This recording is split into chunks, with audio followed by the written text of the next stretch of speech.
Hello అండి అందరికీ welcome back to my channel. నా ఛానల్ని ఫస్ట్ టైం చూస్తున్నట్లయితే ఖచ్చితంగా వీడియోని లైక్ చేయండి, షేర్ చేయండి, అండ్ నచ్చితే నా ఛానల్ని సబ్స్క్రైబ్ కూడా చేసుకోండి. ఈరోజు మన రెసిపీ వచ్చేసి రెస్టారెంట్ స్టైల్లో సోయా మంచూరియన్ ఎలా చేయాలో చూసేద్దాం రండి. ఫస్ట్ అయితే ఒక గిన్నెలో నీళ్ళు తీసుకొని బాగా బాయిల్ అయ్యాక సోయా ఒక 2 కప్పులు తీసుకుంటున్నాను, అంటే మిల్ మేకరు. అవి ఒక 1 మినిట్ అట్లాగా బాయిల్ చేయనిచ్చి చల్లనీళ్ళలో వేసేసుకోవాలి. నేను చేస్తున్నాను కదా అట్లాగా. తర్వాత చల్లారాక నీళ్ళు లేకుండా నేను పిండినట్లుగా పిండేసి ఒక బౌల్లో వేసేసుకోవాలి. తర్వాత బాగా పిండేసిన మిల్ మేకర్లో ఒక 2 స్పూన్ల కార్న్ఫ్లోర్ వేసేసి కొంచెం సాల్ట్ కూడా వేసేసి బాగా కలుపుకోవాలి. అంటే ఈ మిల్ మేకర్కి అంతా కార్న్ఫ్లోర్ అంతా పట్టాలన్నమాట.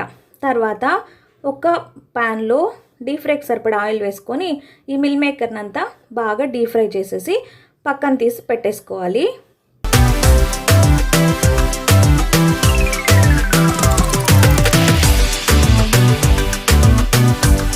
తర్వాత అదే ప్యాన్లో కొంచెం ఆయిల్ అంతా ఉంచేసి మళ్ళీ కొంచెం ఆయిల్ వేసుకొని సన్నగా తరిగిన అల్లం ముక్కలు, వెల్లుల్లి ముక్కలు, అలాగే ఆనియన్స్, పచ్చిమిర్చి, మీకు నచ్చితే బీన్స్ కూడా వేసుకోవచ్చు, వేసుకొని బాగా రోస్ట్ చేసుకోవాలంటే ఫ్రై చేసుకోవాలి. ఇదంతా ఈ ప్రాసెస్ చేసేంతసేపు మంట హై ఫ్లేమ్లోనే ఉండాలి. తర్వాత ఒక స్పూన్ సోయా సాస్, అలాగే tomato ketchup, chilli sauce, red chilli sauce, green chilli sauce 2 వేసేసి బాగా కలిపెట్టేసుకోవాలా. అంటే బాగా ఫ్రై చేసుకొని కొంచెం వాటర్ పోసి బాయిల్ చేసుకోవాలన్నమాట. అంటే సాసులు కొంచెం థిక్గా వచ్చేదాకా బాయిల్ చేసుకొని పెప్పర్ పౌడరు కొంచెం టేస్టీగా ఉంటుందని గరం మసాలా వేసాను.